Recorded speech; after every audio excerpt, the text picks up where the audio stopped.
ఇంకా యూరియల్ వచ్చేసి బొమ్మలాగా ఉంటుంది కాబట్టి ఊరికే తల ఆడిస్తుంది గదా! అప్పుడే యూజింగ్ క్యూక్ అడుగుతాడనమాట. "నువ్వు ప్రతిదానికి ఆన్సర్ ఇట్లా బొమ్మ రూపంలోనే ఇయ్యాలా?" అంటే ఇంక అప్పుడే constellation demon like judge of fire వచ్చేసి అంటే ఒక మెసేజ్ పంపిస్తుందనమాట యూజింగ్ క్యూక్‌కి. అంటే ఇంకా ఇక్కడ ఛానెల్స్ లేవు కాబట్టి తను ఈ రూపంలోనే రావాలి అన్నట్టు చెప్తూ ఉంటుంది. అయితే మొత్తానికి నాకు ఇండైరెక్ట్ మెసేజెస్ ఛానెల్ లేకుండా ఎలా పంపిస్తున్నావు అని యూజింగ్ క్యూక్ అడిగితే, అంటే తను సింబాలిక్ ఫార్మ్‌లో ఉన్నంత వరకు అలా చేయగలదంట. తను ఈ ఇన్‌కార్నేషన్స్‌తో కాంటాక్ట్‌లో ఉంది గదా! అందుకు చేయగలను అని చెప్తూ ఉంటుందనమాట. ఇంకా యూజింగ్ క్యూక్ అసలు ఇలా చేయడం ఓకేనా అని అడిగితే, ఇంక demon like judge of fire వచ్చేసి ఆహ్, ఇంకా దొకైబీ ఇక్కడికి వచ్చి నన్ను పట్టుకోనంత వరకు ఇది చేయొచ్చులే అన్నట్టు చెప్తూ ఉంటే, నేను దొకైబీ గురించి కాదు నీ గురించి అడుగుతున్నాను అని జెప్పేసి అంటూ ఉంటాడు. అంటే ఏం ఆలోచిస్తూ ఉంటాడంటే యూజింగ్ క్యూక్ అంటే డెమోన్ కింగ్స్ ఉండే అంత ఏరియా ఇదంతా. సో, ఇప్పుడు ఈ ఏరియా ఎలాంటిదంటే ఆర్కేంజెల్స్ లాంటి యూరియాలో ఇప్పుడు ఆర్కేంజెల్ గదా! అలాంటి వాళ్ళు రాకూడదనమాట ఇలాంటి చోట్లకి. ఇప్పుడు వాళ్ళిద్దరికి ఆల్రెడీ పడదు. అంటే కాన్‌స్టలేషన్స్‌కి, డెమాన్ కింగ్‌కి. అలాంటిది ఏంజెల్స్‌కి ఈ పక్క డెమాన్స్ అంటే ఈవిల్‌కి అస్సలే పడదు గదా! తను ఇక్కడికి అంటే వచ్చింది గదా! మామూలేనా? అంటే ఏం కాదా? తనకి రిస్క్ ఉండి కూడా ఇక్కడికి ఎందుకొచ్చింది అన్నట్టు ఆలోచిస్తూ ఉంటాడనమాట. ఎందుకంటే తనది ప్లాజిబిలిటీ కూడా ఆల్రెడీ డ్రైన్ అయిపోతూ ఉంటుందనమాట. అసలు అంత రిస్క్ చేసి తను ఇక్కడికి రావాల్సిన అవసరం ఏముంది అన్నట్టు ఇంక యూజింగ్ క్యూక్ అనుకుంటూ ఉంటాడు. యూజింగ్ క్యూక్ అలా వరీ అవుతుండడం చూసి మెసేజెస్ పంపిస్తూ ఉంటుందనమాట యూరియల్ వచ్చేసి. Conversation demon like judge of fire వచ్చేసి deeply moved by the concern of the using క్యూక్ అని చెప్పేసి అలా వస్తూ ఉంటుందనమాట. అప్పుడే "ఆ! ఇది చాలా పెయిన్‌ఫుల్‌గా ఉందని ఒప్పుకుంటాను" అని చెప్పేసి అంటూ ఉంటుంది. "నేనేం నీ గురించి వరీ అవ్వడం లేదు. అసలు ఇంత దూరం దోక్జా కోసం ఎందుకొస్తున్నావు నువ్వు" అన్నట్లు అడిగితే, "నువ్వెందుకొచ్చావో నేను అలానే వచ్చాను" అన్న విధంగా అంటూ ఉంటే ఏంటి? అని చెప్పేసి నీకేదో మిస్‌అండర్‌స్టాండింగ్ కలిగినట్టుంది అని చెప్పేసి యూజింగ్ క్యూక్ అంటాడనమాట. అంటే నన్ను ఎవరు ఇట్లా అంటే ఇప్పుడు దోగ్జా వచ్చేసి యూజింగ్ క్యూక్ అని చెప్పుకొని తిరుగుతూ ఉంటాడు కదా!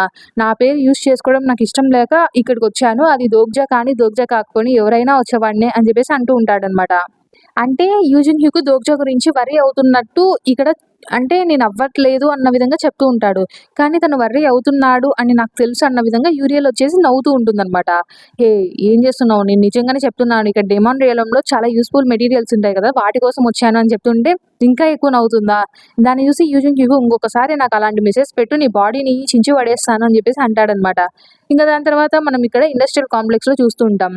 సిలాక్ ఉంటాడు గదా! సిలాక్ వచ్చేసి అక్కడ గిలోబాట్ ఎన్‌వాయ్ వచ్చింటాడు గదా! ఇంతకుముందు దోక్జా ఇంపర్సనేట్ చేసుంటాడు గదా! ఆ వ్యక్తి ఇక్కడికి నిజంగా వచ్చింటాడనమాట. ఆ వ్యక్తితో ఇక్కడ సిలాక్ వచ్చేసి చెప్తూ ఉంటాడనమాట. ఇక్కడ జరిగిన సిట్యుయేషన్ అయితే చెప్తూ ఉంటాడు. రివల్యూషన్ వల్ల ఇక్కడ జరిగిన డిసార్డర్ అదంతా చెప్తూ ఉంటే, అతనొచ్చేసి ఒక రకంగా చూస్తూ ఉంటాడా, ఇంకప్పుడే సిలాక్ అంటాడనమాట. అందుకే ఖచ్చితంగా గిలోబాట్ ఎన్‌వాయ్‌నొచ్చేసి ఇక్కడే కొంతకాలం వరకు ఉండాల్సిందిగా కోరుకుంటున్నాం అన్న విధంగా వణుకుతూ చెప్తూ ఉంటాడనమాట. అప్పుడే మనం చూస్తాం ఆ గిలోబాట్ నుంచి వచ్చిన ఎన్‌వాయ్ ఎవరంటే ఎక్స్‌ప్లోజివ్ ఓంబ్రాస్ అంట. సో, తనొచ్చేసి ఒక మార్కస్ అనమాట గిలోబాట్ ఇండస్ట్రియల్ కాంప్లెక్స్‌కి. అతనొచ్చేసి 73 డెమాన్ రియలంలో వచ్చేసి ఒక ప్రామినెంట్ క్యాండిడేట్ అంటే ఇంపార్టెంట్ క్యాండిడేట్ అనమాట నెక్స్ట్ డ్యూక్ లాగా. సో, ఇప్పుడు నీవు చెప్పడం అయిపోయిందా? నువ్వు ఇంతేనా? ఇంగ ఏం చెప్పేది లేదా? అంటే, లేదు లేదు నేను వెళ్ళిపోతానయితే అని చెప్పేసి తను వెళ్ళిపోతాడు అక్కడి నుంచి. ఇక మనం చూస్తూ ఉంటామనమాట. అక్కడ మనం ఆ ఎన్‌వైతో పాటు ఇక్కడ ఇంకొక వ్యక్తి గూడా ఉంటాడు. ఆ వ్యక్తి అడుగుతూ ఉంటాడనమాట ఎన్‌వైని. "నువ్వు విన్నావా అతనేం చెప్పాడో? అది అయింది ఇప్పుడు" అని చెప్పేసి నవ్వుతూ ఉంటాడనమాట. అతను ఎవరంటే డ్యూక్ సిస్బిట్స్ అనమాట. సో, సిస్బిట్స్ ఏం చెప్తూ ఉంటాడంటే, "ఇప్పుడు నువ్వు ఇక్కడి నుంచి వెళ్ళడం కుదరదు. సో, మరేం పర్వాలేదు. కొన్ని రోజులు ఇట్లా ఇక్కడే సిస్బిట్స్‌లోనే ఉండు. తర్వాత సిట్యుయేషన్ ఎలా జరుగుతుందో దాన్ని బట్టి చూద్దాం" అన్నట్టు చెప్తూ ఉంటే, అప్పుడే ఆ గిలోబాట్ ఎన్‌వై ఏమడుగుతాడు? సో, మొత్తానికి ఇలా అంతా ఇక్కడ జరుగుతుంది గదా! ఇదంతా అసలు డిప్లొమాటిక్ ఇష్యూస్‌కి కారణంగా అవుతాయని నువ్వు అనుకోవడం లేదా? అన్న విధంగా మాట్లాడుతూ ఉంటే, "హేయ్! నువ్వు మరీ సెన్సిటివ్‌గా మాట్లాడుతున్నావు అసలు." ఇంకా చెప్పాలంటే ఇక్కడ మొత్తం అంటే ప్రొటెక్టివ్ మెజర్స్ అన్నీ తీసేసుకున్నాము. అందులో ఇండస్ట్రియల్ అంటే ఇప్పుడు వీళ్ళిద్దరు వచ్చేసి అలైస్ అనమాట. అంటే ఇట్లా గిలోబాట్, ఈ సిస్విట్స్ వాళ్ళు ఇట్లా చేతులు కలిపింటారు గదా! మరేం పర్వాలేదులే నువ్వు ఇక్కడున్నా నేనేం చెయ్యనులే అన్నట్లు అంటూ ఉంటారనమాట. అంటే అప్పుడే ఆ ఎన్‌వై ఏమో ఏంటి ఇదంతా ఒక చిన్న ఒకే ఒక ఆఫ్టర్ ఆల్ రివల్యూషనరీ వల్ల జరిగిందా అంటే అప్పుడే సిస్విట్స్ అంటాడు. మొత్తానికి 7 ఎగ్జిక్యూషనర్స్, 2 మార్కస్‌లు చనిపోయారు. సో, ఇప్పుడు ఆఫ్టర్ ఆల్ రెవల్యూషనరీ అనే దానికంటే వాళ్ళు మించిపోయారు అన్న విధంగా అంటూ ఉంటాడనమాట. ఆ ఎన్‌వై అయితే ఆలోచిస్తూ ఉంటాడు. అసలు రెవల్యూషనరీ సినారియో అనేది ఫైనల్ ఫేజ్‌కి ఎంటర్ అయింది. అంటే మొత్తానికి ఇక్కడ ఎగ్జిక్యూషనర్స్ ఉంటారు గదా! ఇండస్ట్రియల్ కాంప్లెక్స్‌లో వాళ్ళందరూ గూడా చనిపోయారు. ఇంకా ఆలోచిస్తే సిస్బిట్స్ వచ్చేసి ఇప్పుడు ఇంక కొంచెం టెన్షన్‌లో ఉండాలనమాట. అంటే అందరూ చనిపోయారు ఇప్పుడు ఏం చేయాలి అనే విధంగా. కానీ తనేమో చాలా కామ్‌గా ఉంటాడు. అసలెందుకు అతను అలా ఉన్నాడు అని చెప్పేసి ఆలోచిస్తూ ఉంటాడు. అప్పుడే తను అడుగుతాడనమాట సిస్విట్స్‌ని. అయినా అసలు అన్ని టైమ్స్‌లో కంటే ఇప్పుడు ఎందుకొచ్చాడు ఒక రెవల్యూషనరీ అన్నట్లు అంటూ ఉంటాడనమాట. అసలు నీకు ఖచ్చితంగా చాలా హ్యూమిలియేషన్ అయితే జరిగింటుంది గదా! వాళ్ళందరిని వాడు చంపేసేసరికి డ్యూక్ అని జెప్పేసి అడిగితే డ్యూక్ ఏమంటాడు? ఆలోచిస్తే నాకిది చాలా ఇంట్రెస్టింగ్‌గా ఉంది అని జెప్పేసి అంటాడనమాట. ఎందుకంటే 30 ఇయర్స్ అయిందంట. అంటే లాస్ట్ రెవల్యూషనరీ అనేది సిస్‌బిట్స్‌లో 30 ఇయర్స్ ముందొచ్చిందంట. సో, ఇంకా ఇలాంటివి జరక్కోకుండా ఉంటే అసలు ఎలా ఉంటుంది చెప్పు? టైమ్ టు టైమ్ ఇలా జరిగితేనే మంచిది అన్న విధంగా సిస్‌బిట్స్ అంటూ ఉంటే, దాన్ని విన్న ఆ ఎన్‌వై ఏం చెప్తాడంటే, "నువ్వు అచ్చు కాన్స్టిట్యూషన్స్ ఎలా మాట్లాడతారో అలా మాట్లాడుతున్నావు" అని జెప్పేసి అంటాడనమాట. "హా! అయితే ఏంటి నేనలా మాట్లాడకూడదంటావా? ఫ్యాబుల్స్ అనేవి కేవలం కాన్స్టిలేషన్స్‌కే అంటావా? ఎందుకు? ఎన్ని ఫ్యాబుల్స్ అయితే అన్ని ఫ్యాబుల్స్ అక్యుములేట్ చేసుకోవడం చాలా అంటే డెమాన్ కింగ్ సెలక్షన్స్ ఉంటది గదా! అంతకంటే ముందు అన్ని ఫ్యాబుల్స్ ఉండడం నా దగ్గర చాలా మంచిది. కాబట్టి ఆ రెవల్యూషనరీ ఎంత పవర్‌ఫుల్‌గా ఉంటే నాకే అంత మంచిది." అంటే ఇతని మీనింగ్ ఏందంటే, ఇతను ఆ రెవల్యూషనరీ చాలా పవర్‌ఫుల్ అయిన తర్వాత తనని చంపేస్తే ఆ ఫ్యాబుల్స్ అన్ని తిను తీసుకుంటాడన్న విధంగా చెప్తుంటాడనమాట సిస్‌బిట్స్ వచ్చేసి. అప్పుడే వచ్చేసి అయితే అంత కాన్ఫిడెంట్‌గా ఉంటే నన్నెందుకు వెళ్ళనివ్వడం లేదు అని ఆ ఎన్‌వై అడిగితే, "ఎందుకనుకుంటున్నావు?" అని చెప్పేసి సిస్‌బిట్స్ అంటాడు. అసలేంటి సిస్‌బిట్స్ ఇప్పటికే ఇద్దరు మార్కర్స్‌ని కోల్పోయాడు ఈ ఇన్సిడెంట్ నుంచి అని చెప్పేసి ఎన్‌వై ఆలోచిస్తూ ఉంటాడనమాట. గిలోబాట్‌కి నేనెప్పుడు వెన్నుపోటు పొడవలేను అన్న విధంగా ఎన్‌వై చెప్తాడనమాట. నేనేం అలా చెప్పలేదే అన్నట్టు ఇంగ సిస్‌బిట్స్ అంటే, లేదు జస్ట్ పర్సనల్ కన్సర్న్ వల్ల చెప్తున్నాను. నేనెప్పటికే గాని గిలోబాట్‌కి ఇలా వెన్నుపోటు పొడవను అని చెప్పేసి చెప్తాడనమాట.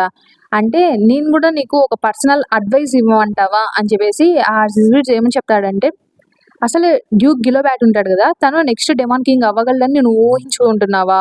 లేదంటే మెలడన్, బర్కన్ వాళ్ళలో ఎవరైనా న్యూ డెమాన్ కింగ్ అవుతారనుకుంటున్నావా? అని చెప్పేసి అంటూ ఉంటాడనమాట.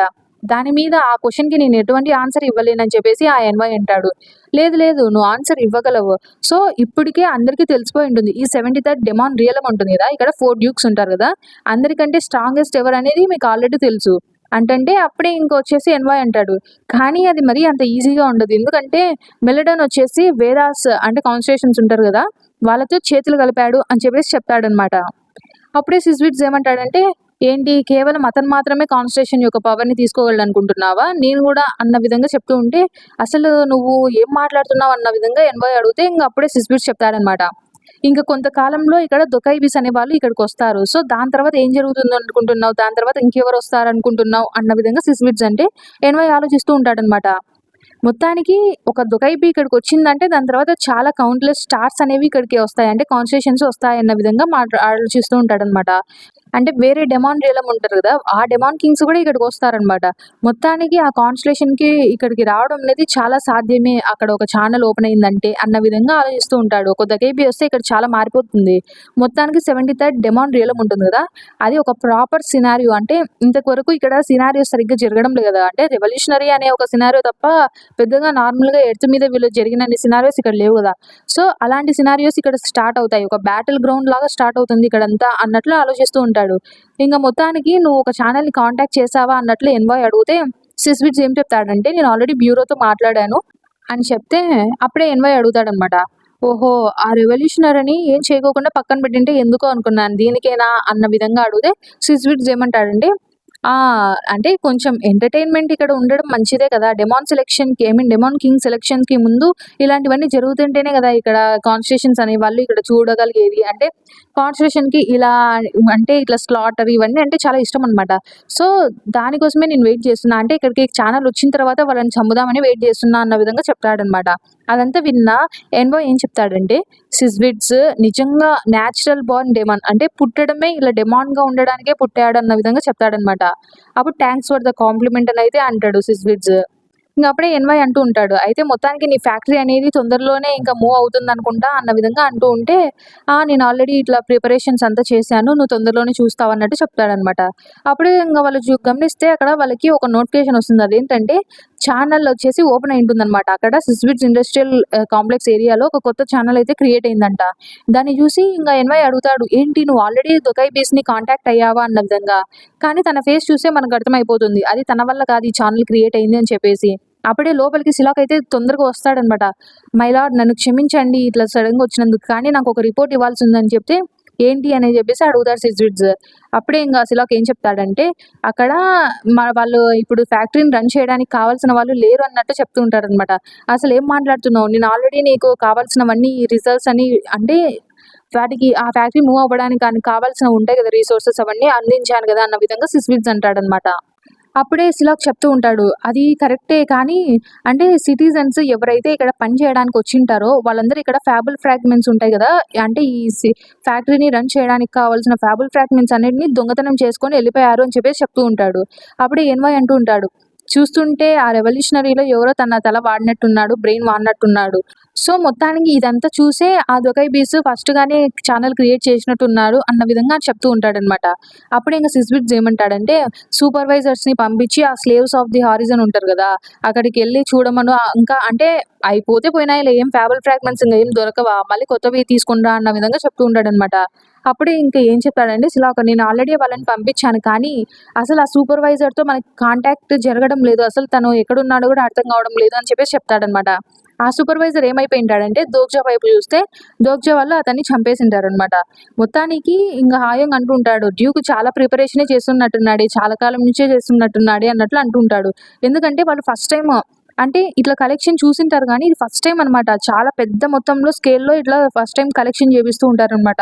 అక్కడ చాలా మంది స్లేవ్స్ ఉంటారనమాట. అప్పుడే దోగ్జా వచ్చేసి హనుమయంగ్‌ని చూసి, "నువ్వు చెప్పిన ప్లాన్ బానే వర్కౌట్ అయింది" అని చెప్పేసి అంటూ ఉంటాడు. హనుమయంగ్ అయితే, "హా! అసలు నేనెవరనుకుంటున్నావు? నేను మినోసాఫ్ట్ యొక్క బ్రెయిన్‌ని" అన్నట్లు ఇంక చెప్తూ ఉంటాడనమాట. అప్పుడే ఇంక దోగ్జా వచ్చేసి, "నువ్వు ఎప్పుడైనా కాన్స్టిట్యూషన్ అయ్యావంటే పొరపాటున నీ మోడిఫైయర్ అదే యూజ్ చేసుకో, బ్రెయిన్ ఆఫ్ మినోసాఫ్ట్" అని చెప్పేసి అంటూ ఉంటాడు.